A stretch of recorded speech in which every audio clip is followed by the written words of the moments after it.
je vais vous expliquer en quoi une solution informatique performante peut vous aider à améliorer la performance des travaux de recherche que vous réaliserez à partir des échantillons.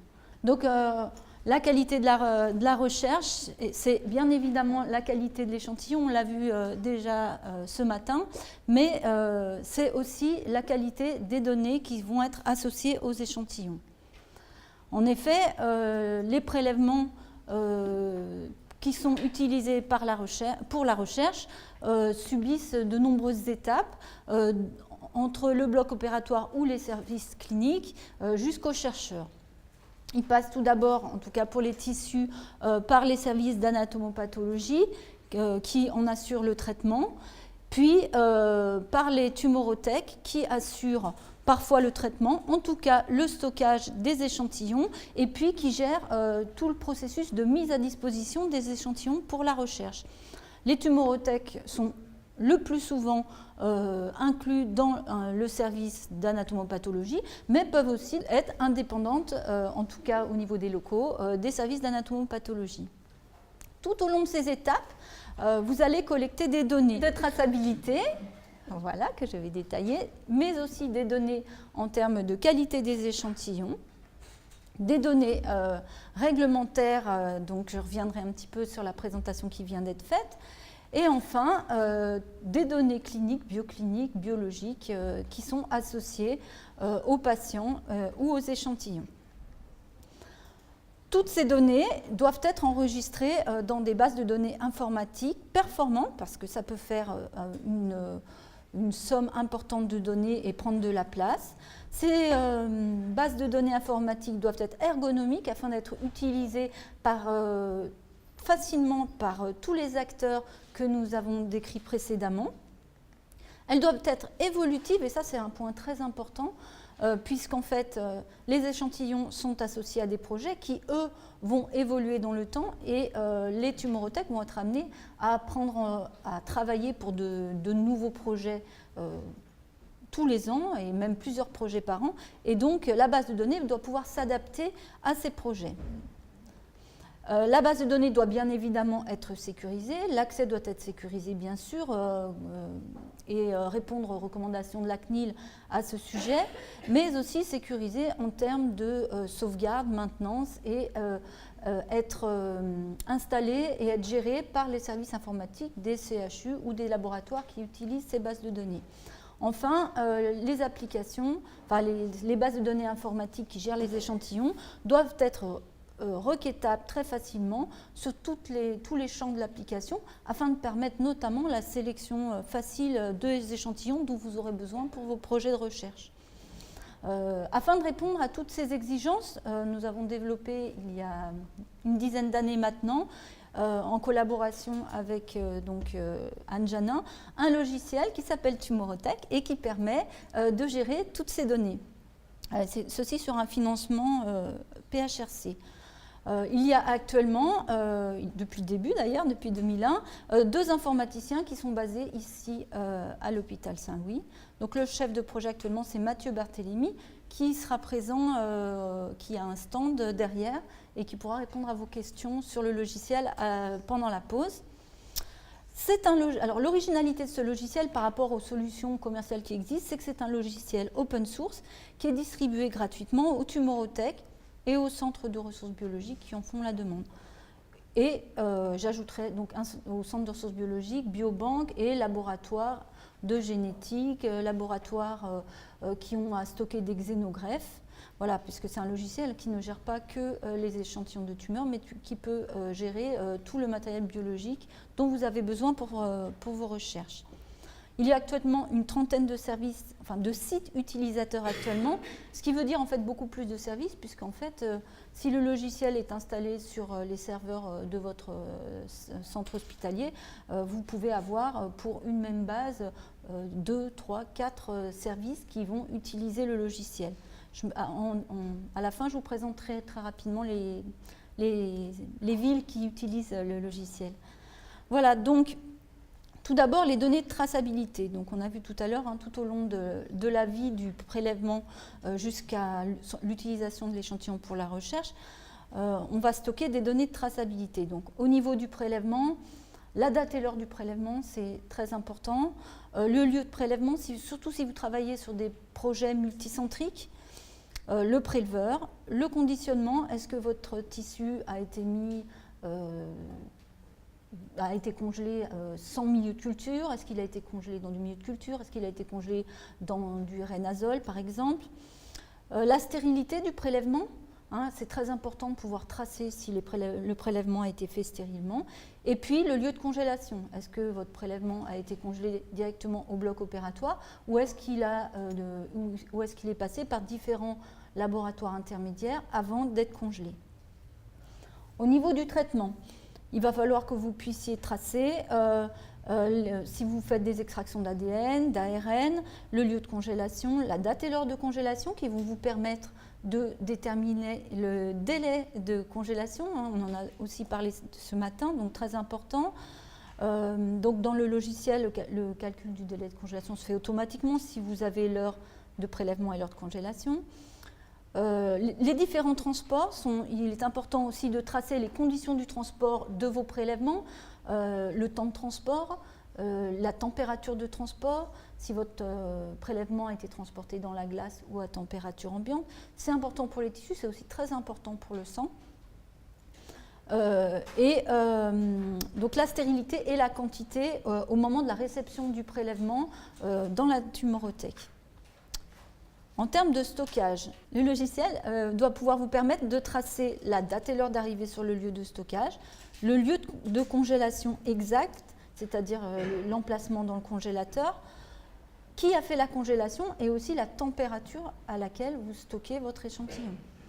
Il y a des échantillons qui doivent être stockés dans des congélateurs à moins 80, d'autres types d'échantillons, notamment les tissus et les cellules, il est conseillé de les stocker plutôt dans l'azote. Vous devez pouvoir éditer, donc le logiciel Tumorothèque permet d'éditer des plans de boîte avec des couleurs de tubes qui seront en fonction du contenu du tube. Vous avez ici aussi des emplacements vides qui vont vous permettre d'optimiser le remplissage de vos congélateurs.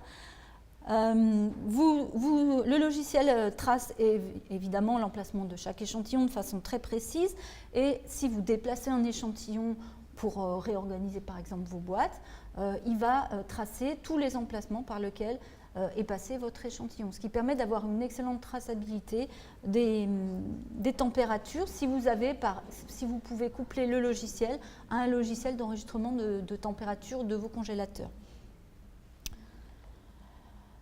Enfin, le logiciel Tumorothèque permet d'enregistrer des événements de stockage.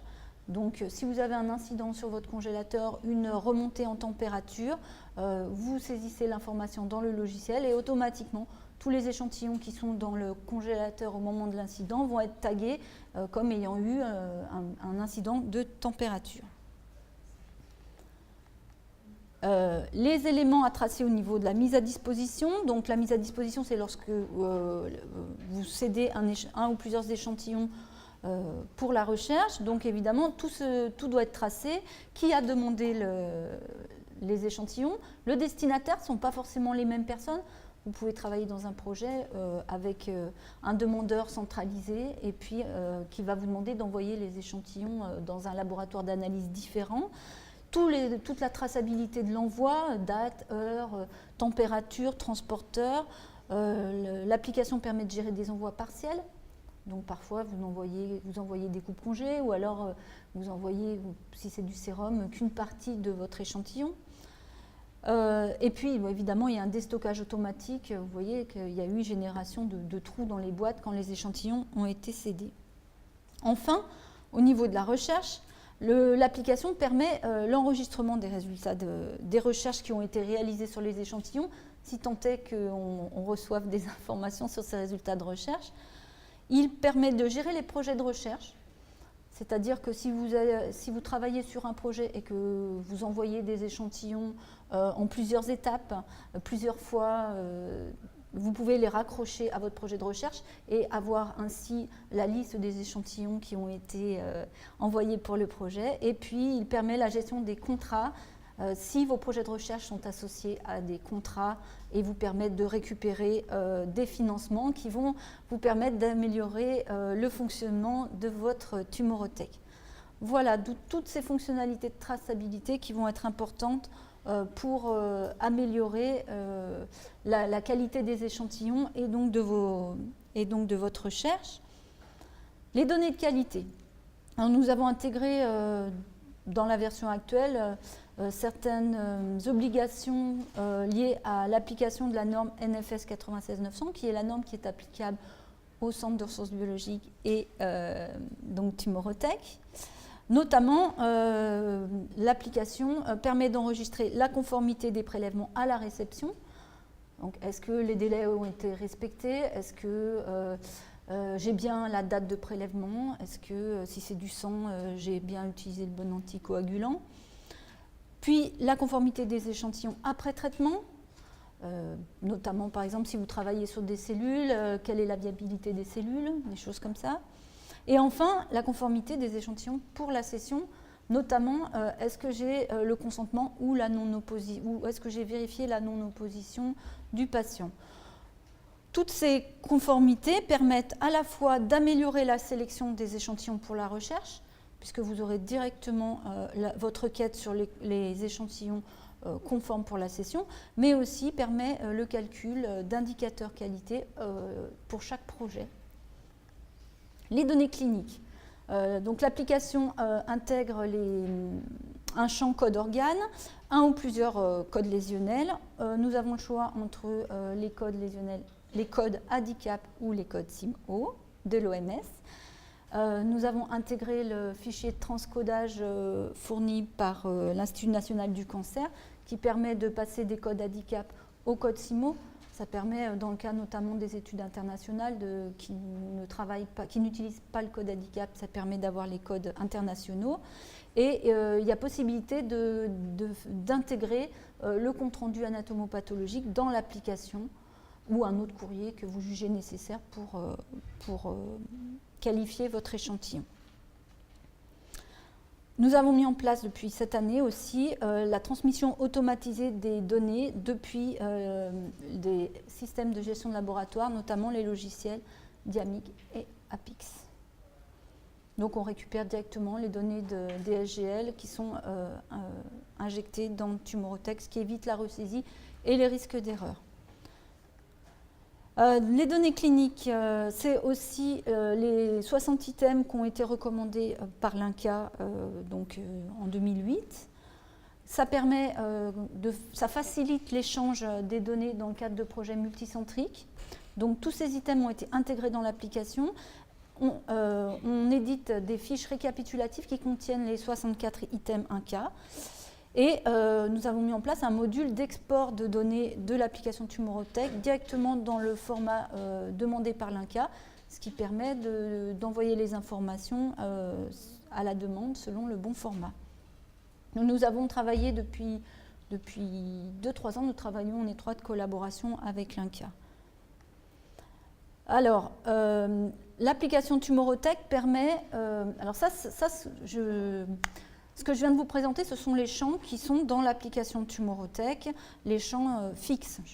Vous avez possibilité de paramétrer des champs en fonction des collections ou des projets de recherche, des champs supplémentaires. C'est des champs qu'on appelle annotations. Ces champs peuvent être de plusieurs types, type alphanumérique ou numérique, texte, date, des types thésaurus, des types booléens, oui, non. Et par exemple, ici, vous avez une table d'annotation que j'ai créée pour une collection de tumeurs cérébrales qui s'appelle biomarqueur gliome et qui me permet, pour la collection de gliome, de rajouter des champs qui sont spécifiques à ma collection gliome. Donc en fait, ça fait de Tumorothèque une application extrêmement souple et entièrement paramétrable. Tous les champs d'annotation sont imprimables et évidemment requêtables. Il y a aussi des champs de type fichier, c'est-à-dire que vous pouvez inclure des fichiers dans l'application. Alors ça peut être des résultats d'Agilent, des analyses chromosomiques ou même des PDF d'articles que vous voulez lier à un prélèvement ou à un échantillon ou à une session. Sur la gestion de l'information du patient, donc dans Tumorotech, nous enregistrons le type d'information, le type de consentement, s'il s'agit d'un consentement général pour le CRB ou d'un consentement dans le cadre d'un projet biomédical. Nous enregistrons la date de la signature du consentement ou du recueil de la non-opposition, ainsi que toutes les démarches qui sont entreprises pour obtenir le consentement. On peut aussi, une fois qu'on a le consentement signé, stocker le scan du consentement. Enfin, le logiciel Tumorotech permet la réalisation de recherches multicritères, parce que c'est vraiment pour vous le plus important, qu'on puisse rapidement sélectionner les échantillons dont vous avez besoin. Il faut que les requêtes soient simples à réaliser sur tous les champs, y compris les fameuses annotations, les données paramétrables, avec tous les opérateurs et ou inférieurs, supérieurs, les opérateurs informatiques, enfin mathématiques. Les modèles de requêtes sont enregistrables, c'est-à-dire que vous pouvez les réutiliser pour une requête ultérieure. Et toutes les données issues de ces requêtes sont bien évidemment exportables sous forme de fichiers Excel. Voilà, donc je vous ai parlé des données de traçabilité, des données de qualité, les données réglementaires et les données cliniques. Actuellement, il y a une trentaine de centres hospitaliers et de centres anticancéreux qui utilisent l'application. La région Rhône-Alpes, le Grand Sud-Ouest, Amiens au nord, à l'est Nancy, Besançon, et puis le Grand Ouest, Brest, Rennes, Nantes, et en bas ça doit être Orléans. Et enfin, je finirai sur l'utilisation de l'application au sein de la PHP. Voilà, donc pour toute demande de renseignement, si vous êtes intéressé, je vous invite à passer nous voir au stand. Je vous remercie.